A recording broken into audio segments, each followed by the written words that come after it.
Friday Facts நேயர்களுக்கு வணக்கம் and welcome to the show F of Friends with me Nadia and நான் உங்கள் Vijay Hari. Okay Hari, இன்னைக்கு என்னென்ன அப்டேட்ஸ் எடுத்துட்டு வந்திருக்கோம் அப்படின்றத மக்கள்கிட்ட நம்ம ஒன் பை ஒன்னா சொல்லலாம். ஸோ ஃபர்ஸ்ட் வந்து நம்ம ஹரி ஆரம்பிச்சிருவாரு. இப்போ ஃபர்ஸ்ட் அப்டேட் என்ன அப்படின்னு பார்த்தீங்கன்னா, அதுக்கு முன்னாடி இன்னைக்கு விக்ரம் சாருக்கு பர்த்டே விஷ் பண்ணிடலாம். Happy birthday Vikram sir. Happy birthday Vikram sir. இப்போ விக்ரம் சார் அவரோட படத்துல தான் ஒரு அப்டேட் பற்றி பேச போகிறோம். ஏற்கனவே பேசியிருந்தோம் இல்லையா, அவர் பிறந்த நாள் அதுமா நிறைய அப்டேட்ஸ் வரப்போகுது அப்படின்ற மாதிரி. அதில் ஃபர்ஸ்ட் அப்டேட் என்ன அப்படின்னு பார்த்தீங்கன்னா, தங்கலான் படத்துல இருந்து ஒரு மேக்கிங் வீடியோ மாதிரி விட்டுருக்காங்க. பார்த்தீங்களா? பார்த்தேன். ஆனால் அந்த வீடியோ வந்து ட்ரைலரே பிச்சுக்கிற அளவுக்கு அந்த மேக்கிங் வீடியோ சூப்பர். ஆமாம், ஏன்னா அவர் பிறந்த நாள் அதுமா அவர் எவ்வளோ கஷ்டப்பட்டிருக்காரு இந்த படத்துக்காகி. ஒரு மாதிரி டிஃப்ரெண்டாக இருந்தது அவரோட ஆக்டிங். ஒரு ட்ரிபியூட் மாதிரி அவங்களுக்கு வந்து பாருங்க விக்ரம் சாரை வச்சு நாங்கள் எப்படி ஒரு படம் எடுத்துட்டு இருக்கோம் அப்படின்ற மாதிரி பாரஞ்சி சார் வந்து காமிக்கிற மாதிரி அது இருந்துச்சு. ஏற்கனவே அவர் நிறைய இன்டர்வியூல சொல்லியிருந்தாரு, நான் ஐல கஷ்டப்பட்டதாலும் சரி, சேதுல கஷ்டப்பட்டதாலும் சரி, இதுல வந்து நான் ரொம்ப கஷ்டப்பட்டிருக்கேன், அது உங்களுக்கு தெரியும் படம் பார்க்கும்போது அப்படின்ற மாதிரி சொல்லியிருந்தாரு. மேக்கிங் வீடியோ பார்க்கும்போது அப்படிதான் தெரிஞ்சது. ஓகே, வெயிட் பண்ணி பார்ப்போம் அந்த படம் எப்படி இருக்க போகுதுன்றது. அது மட்டும் இல்லாமல் அவரோட 62 சியான் 62 படத்துலேருந்து ஒரு அப்டேட் வர போகிறதா தகவல் வந்திருக்கு. அது என்ன மாதிரி அப்டேட் இருக்க போகுதுன்றதை பொறுத்திருந்து பார்ப்போம். அடுத்த அப்டேட் என்னன்னு பார்த்தோன்னா, நம்ம மக்கள் செல்வன் விஜய் சேதுபதி அவரோட அப்டேட் தான் எடுத்து வந்திருக்கேன். என்ன அப்டேட் பார்த்தோன்னா, டைரக்டர் மிஸ்கினோட டைரக்ஷன்ல வந்து ட்ரெயின் மூவி வந்து போயிட்டு இருக்கு. அந்த போஸ்டர்லாம் ரிலீஸ் பண்ணிருக்காங்க, லாங் பேர்லாம் வேற வச்சிருந்தாரு, மாசா இருந்தாரு. ஆமா ஆமா. சோ இப்போ இதுல இருந்து என்னன்னா, அந்த படத்தோட ஷூட்டிங் பாத்தீங்கன்னா ட்ரெயின் மாதிரி அதுவும் வேக வேகமா போயிட்டு இருக்கு. ப்ராசஸ் ஆகி போயிட்டு இருக்கு, பயங்கர ப்ராசஸா போயிட்டு இருக்கு. அதாவது வந்து சீக்கிரமா ஷூட்டிங் எல்லாமே பயங்கரமா எடுத்துட்டு இருக்காங்க, மும்முரமா இருக்காங்க எல்லாருமே. இந்த படத்துக்கு யார் மியூசிக் பண்றாரு பாத்தீங்கன்னா, நம்ம டைரக்டர் மிஸ்கின் தான் மியூசிக் பண்றாரு. அவர் படத்துக்கு மியூசிக் பண்றாரா? ஆமா, ஏன்னா அவர் பண்ண மியூசிக்ல அந்த லாஸ்ட் வெளிய வந்து டெவில் வந்துச்சு, அந்த படம் எவ்வளவு ஹிட் ஆயிச்சு அந்த மியூசிக் எல்லாம். சோ இந்த படத்திலே வந்து அவரே மியூசிக் பண்றாரு. அது மட்டும் இல்லாம இன்னொரு ஒரு விஷயம் என்னன்னா, இந்த படத்துக்காக வந்து ஒரு சாங் வந்து ரெக்கார்ட் பண்ணியிருந்தாரு. அந்த சாங் வந்து நம்ம மிஸ்கின் தான் பாடியிருக்காரு. அவரே பாடியிருக்காரு. ஆமா, அவரே தான் பாடியிருக்காரு. ஓகே, ஏன்னா அவர் பாடின நிறைய பாட்டு இங்க தமிழ்நாட்டுல செம்ம வைரல், செம்ம ஹிட் கொடுத்துருக்கு. சோ அதை தொடர்ந்து இந்த படத்துல அவரே வந்து ஒரு சாங் வந்து பாடியிருக்காரு. எப்படி இருக்குது அப்படின்றத பொறுத்து இருந்து பார்க்கலாம். இப்போ அடுத்த அப்டேட் யாரை பற்றி அப்படின்னு பார்த்தீங்கன்னா, நம்ம தனுஷ் அவர்களை பற்றி தான் ஒரு அப்டேட். ஏன்னா கிட்டத்தட்ட அவர் நிறைய லைனப் வச்சிருக்காரு. அவர் கிட்டத்தட்ட 53வது படம் வரையும் வச்சிருக்காருன்னு வச்சுக்கோங்களேன். இப்போ அதில் என்ன புதுசாக ஒரு அப்டேட் அப்படின்னு பார்த்தீங்கன்னா, டைரக்டர் எலன் இருக்கார்ல, இப்போ ஸ்டார் அப்படின்ற ஒரு படம் அவருக்கு வரப்போதே, கவின் சூப்பராக நடிச்சிருக்காரு அப்படின்னு சொல்றாங்க இல்லையா. இப்போ அவர் வந்து ஒரு இன்டர்வியூ என்ன சொல்லியிருக்காருன்னா, நான் வந்து தனுஷ் சார் அவர்களுக்கு வந்து ஒரு கதை சொல்லியிருக்கிறேன், கிட்டத்தட்ட அது வந்து மதுரை பேஸ்டு ஸ்கிரிப்ட், அதை வந்து பண்ணலான்னு நாங்கள் ஒரு ஐடியாவில் வச்சிருக்கோம், அது D53 இருக்க கூட வாய்ப்பு இருக்கு அப்படின்ற மாதிரி சொல்லியிருக்காரு.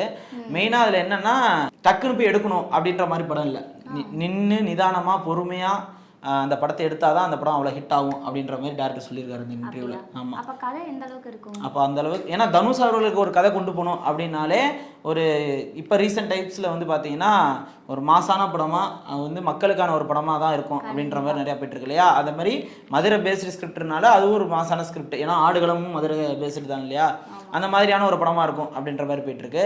ரீசெண்டாக அந்த ராயன் படத்துலேருந்து சில போஸ்டர்ஸ்லாம் வந்துருந்துச்சு. அது மட்டும் இல்லாமல் குபேரா அப்படின்ற ஒரு படம் வந்து வரப்போகுது, அதுக்கான போஸ்டரும் வந்து இப்போ ரீசெண்டாக ரிலீஸ் பண்ணியிருந்தாங்க. அது மட்டும் இல்லாமல் அடுத்த லைனப் என்ன பார்த்தீங்கன்னா, அவர் ஒரு படம் வேறு டைரக்ட் பண்ணுறாரு, நிலவுக்கு என் மேல் என்னடி கோவம் அப்படின்ற ஒரு படம் வந்து அவர் டைரக்ட் பண்ணுறாரு. ஜி பிரகாஷ் தான் அந்த படத்துக்கு மியூசிக் பண்ணுறாரு அப்படின்ற தெரிஞ்ச விஷயம் தான். அதுலேயும் அவர் வந்து ஒரு பாட்டு எழுதி ஜிவி கம்போஸ் பண்ணி ஏற்கனவே வச்சிருக்காரு அப்படின்றது அப்டேட்டு. அது மட்டும் இல்லாமல் அடுத்து அவர் வந்து ஹாலிவுட்ல என்ன அப்டேட் வச்சிருக்காங்க, இந்த கிரேமேன் வந்துச்சு இல்லையா, அப்போ அந்த படத்தோட பார்ட் 2 எடுக்கிறாங்க அப்படின்ற மாதிரி அப்படி அதுக்கு அவர் பிஸியாக இருக்கணும். அது மட்டும் இல்லாமல் தேரேஷ்க்கு மேன் அப்படின்ற ஒரு படம் வந்து ஹிந்தியில் ஒரு படம் பண்ணுறாரு. அது இல்லாமல் இன்னொரு படம் ஒரு ஹிந்தியில் பண்ணுறாரு, என்ன அப்படின்றது அப்டேட் சீக்கிரத்தில் வரும். அது மட்டும் இல்லாமல் இளையராஜா அவரோட பயோபிக் பண்ணுறாரு அப்படின்ற ஒரு அப்டேட் இருக்கு.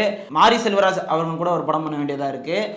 அது மட்டும் இல்லாமல் வடச்சென்னை 2 இருக்கு, 1001 2 இருக்கு, புதுப்பேட்டை 2 இருக்கு, 15 படம் கிட்டத்தட்ட அவர் லைனப் வச்சிருக்காரு. இதெல்லாம் தாண்டி எப்போ எலன்ட்ட வர போறாரு அப்படின்றது தெரியல, பொறுத்திருந்து பார்ப்போம். எப்படி ஒரு மனுஷனால இவ்வளோ ப்ராஜெக்ட்ஸை கையில் வச்சுட்டு எப்படி பண்ண போறாரு? அவர் அதுக்கு டேட்ஸ் ஒதுக்கி தான் அது கொடுத்துருப்பாரு, பார்ப்போம் எப்படி வரப்போகுது அப்படின்றது. அடுத்த அப்டேட் என்ன பார்த்தீங்கன்னா, நம்ம வழக்கம் போல கோட்டுக்கு தான் வரணும். கோட்ல இருந்து ரெகுலரா வருதுங்க அப்டேட். அதுல என்னதான் அப்படியே நீங்க என்னதான் பண்ண போறீங்க எனக்கு தெரியல, கதை எப்படி வர போகுது தெரியல, டெய்லியும் கொடுத்து சரி ஓகே. என்ன அப்டேட் கொடுத்தா நல்லது தானே, நிறைய பேர்லாம் அப்டேட்டே வரலன்ற வெயிட் பண்ணிட்டு இருக்காங்க. இந்த படத்துக்கு ரெகுலரா வருதுன்றது ஒரு நல்ல விஷயம் தான். என்ன அப்டேட் பார்த்தனா, இப்போ கோட் மூவி வந்து ரஷ்யால வந்து நடந்துட்டு ஆமா, ஷூட் லாஸ்ட் ஷெட்யூல்னு சொன்னாங்க. எஸ் போயிட்டு இருக்கல. இப்போ அங்க வந்து நம்ம வெங்கட் பிரபு வந்து ரஷ்யா மீடியாக்கு வந்து ஒரு பைக் கொடுத்திருக்காரு. என்ன சொல்லிருக்காருன்னா, பைக் ஸ்டண்ட் சீக்வென்ஸ்லாம் வந்து ரொம்ப வேற மாதிரி லெவலா இருக்கும். ஏன்னா எந்த மாதிரி இருக்கும்னு பார்த்தனா, இந்த டமால் வெடிக்கிற மாதிரி இருக்கும் பத்தியா, இந்த ஹை ஆக்டன்ஸ் அந்த மாதிரி சொல்லுவாங்க. அதான் எனக்கு வரல. அந்த அளவுக்கு பயங்கரமா இருக்கும்னு சொல்லி அந்த மீடியால வந்து சொல்லியிருக்காரு, பைட் கொடுத்துருக்காரு. அந்த ஒரு வீடியோ வந்து இன்ஸ்டாகிராம், ட்விட்டர், ஃபேஸ்புக் எல்லாத்துலேயும் வைரலாக போயிட்டு இருக்கு. இல்லை எப்படி அந்த மாதிரி ஒரு சீக்வன்ஸ் எடுக்கிறாங்க அப்படின்ற போது ஏற்கனவே நிறைய விஎஃப்எக்ஸ் இருக்குது அப்படின்ற மாதிரி சொல்லிட்டாங்க. இப்போ ஹை ஆக்டன்ஸ் ஆக்ஷன் வர இருக்குன்றாங்க.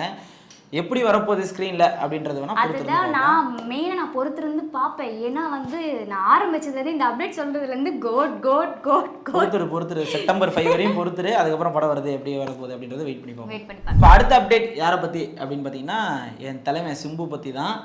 எஸ்டிஆர். இப்போ எஸ்டிஆரோட அப்டேட் உங்களுக்கு எல்லாமே தெரியும், நிறையா வந்துட்டு இருக்கு அப்படின்ற மாதிரி நம்மளும் போன இதில் பேசியிருப்போம். இப்போ புதுசாக என்ன அப்டேட் அப்படின்னு பார்த்தீங்கன்னா அவரோட 50வது படம் யார் இயக்குறா அப்படின்ற ஒரு டிஸ்கஷன் போயிட்டு இருக்கும்போது சுதா கங்காரா தான் இயக்குறாங்க அப்படின்ற. ஆமா, சூர்யா 43 இருக்கு பாத்தீங்களா, அதெல்லாம் முடிச்சிட்டு எஸ்டிஆர் அவர்களுக்கு வந்து ஒரு படம் பண்ண போறதா ஒரு தகவல் வந்திருக்கு.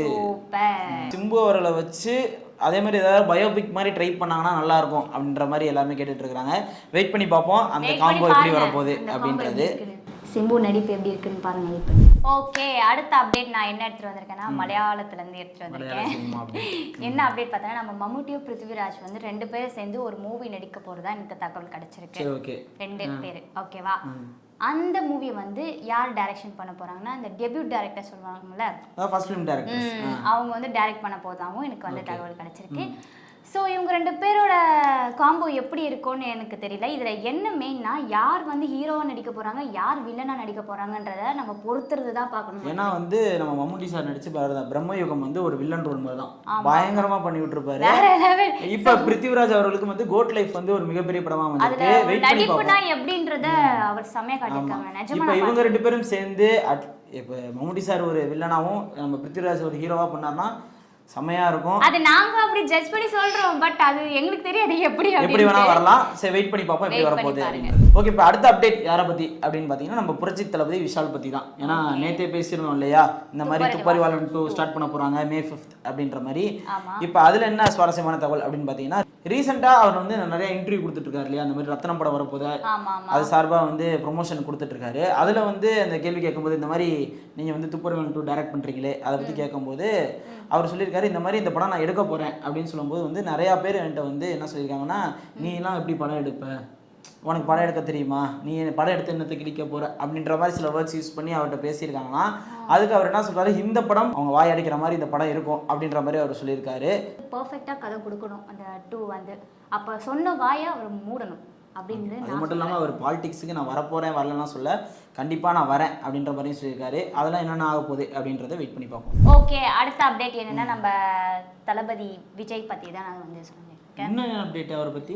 இது என்ன அப்டேட்னா இன்னைக்கு வந்து அதாவது 17 ஏப்ரல் 2000, இது 24, 17 ஏப்ரல் 2004ல ரிலீஸ் ஆன சொல்லிட்டேல. அது எப்படி ஒரு தளபதி ரசிகரா வந்து 17 ஏப்ரல் 2004 மறக்க முடியும்? ஸோ கில்லி வந்து இன்னையோட ரிலீஸ் ஆகி 20 வருஷம் ஆயிடுச்சு. 20 இயர்ஸ் கம்ப்ளீட் ஆயிடுச்சு. இதுல என்ன ஒரு சுவாரஸ்யம் பார்த்தோன்னா இந்த படத்தை ரீரிலீஸ் பண்ண போறாங்க வர 20ஆம் தேதி. ஸோ யாரெல்லாம் வந்து தியேட்டர்ல பார்க்கல மிஸ் பண்ணுங்க. ஏன்னா நானும் அப்பெல்லாம் சின்ன குழந்தை, நான் ரொம்ப மிஸ் பண்ணேன். இந்த பிள்ளைக்கு அப்டேட் வரலன்னு நினைக்கிறேன். ஏற்கனவே புக்கிங் ஓப்பன் பண்ணி கிட்டத்தட்ட 1 வீக்குக்கு வந்து ஃபுல்லாக இருக்கு.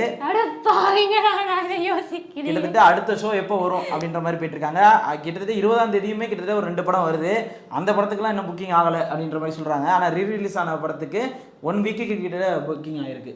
அப்போ போக முடியாதா? அது ஏதோ போக முடியாது. ஓகே, ஆனால் நான் எப்படியாவது அந்த படத்தை நான் வந்து கண்டிப்பாக தியேட்டரில் பார்ப்பேன். ஓகே, இப்போ அடுத்த அப்டேட் யாரை பற்றி அப்படின்னு பார்த்தீங்கன்னா நம்ம லெஜெண்ட் பற்றி தான். லெஜெண்ட் யார்? நம்ம ரஜினி இல்லை கமல் பற்றியா? இவர் அதுக்கும் தாண்டி ஒரு லெஜெண்ட். அதுக்கும் தாண்டி யாருப்பா? நம்ம லெஜெண்ட் அப்படின்னு ஒரு படம் எடுத்தார் இல்லையா, யார்? நம்ம சரவணன். லெஜெண்ட் சரவணா அவர் எடுத்தார் இல்லையா. இப்போ இன்னொரு படம் பண்றாரு அப்படின்ற மாதிரி நிறைய தகவல் வந்துச்சு. ஏன்னா காஷ்மீர் போட்டோஸ்லாம் வந்துருந்துச்சு. என்னடா அவர் லியோல இருக்காரா அப்படின்ற மாதிரி அந்த டைம்ல நிறைய பேர் கேட்டுட்டு இருந்தாங்க. இப்போ என்னன்னா அவர் இன்னொரு படம் பண்றாரு. அந்த படத்தோட ஷூட்டிங் ப்ராசஸ் வந்து போயிட்டு இருக்கு. காஷ்மீர்ல ஒரு ஷூட் எடுத்திருக்கிறாங்க. நிறையவே காஷ்மீரோட ஷெட்யூல்ஸ் தான் நிறைய இருக்கு அப்படின்ற மாதிரி சொல்றாங்க. வெயிட் பண்ணி பார்ப்போம் அந்த படம் எப்போ முடியுது, எப்போ திரைக்கு வரப்போகுது, இன்னும் என்னென்ன அப்டேட்ஸ்லாம் விட போறாங்க அப்படின்றத பொறுத்து இருந்து பார்ப்போம். இந்த மாதிரி அப்டேட்ஸ் உங்களுக்கு நிறைய வேணும் அப்படின்னா மறக்காம இந்த சேனலை ஃபாலோ பண்ணுங்க, சப்ஸ்கிரைப் பண்ணுங்க, லைக் பண்ணுங்க. மெயினா என்ன அப்டேட்ஸ் வேணும் அப்படின்னா கண்டிப்பா கமெண்ட்ல சொல்லுங்க, அதை பார்த்து நாங்க சொல்றோம். அன்டில் தென் உங்களிடம் விடைபெறுவது நான் உங்கள் விஜய் ஹரி. நான் உங்க விஜய் நதியா.